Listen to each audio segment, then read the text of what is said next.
కడప నగరంలోని ఆదిత్య కళ్యాణ మండపం నందు Kadapa urban development authority chairman గా ముక్క రూపానందరెడ్డి ప్రమాణ స్వీకారం చేశారు. సందర్భంగా ఆయన మాట్లాడుతూ పదవి రావడం ఆనందంగా ఉందన్నారు. ప్రమాణ స్వీకారానికి వచ్చిన ఎమ్మెల్యేలు, ఎమ్మెల్సీలు, టీడీపీ జిల్లా నాయకులు, జనసేన నాయకులు, అభిమానులు భారీ ఎత్తున పాల్గొని ఆయనకు శుభాకాంక్షలు తెలిపి సన్మానించారు.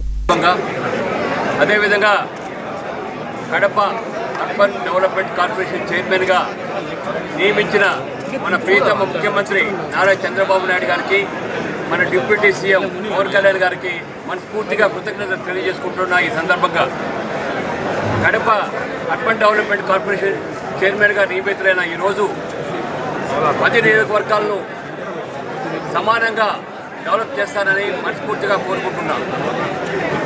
ఈరోజు పొద్దుటూరులో 40 ఎకరాలు లేఅవుట్ స్టార్ట్ అయింది. 10,000లో జరగడం జరుగుతుంది. 30 ఎకరాలు రాయచోడులో జరగడం జరుగుతుంది.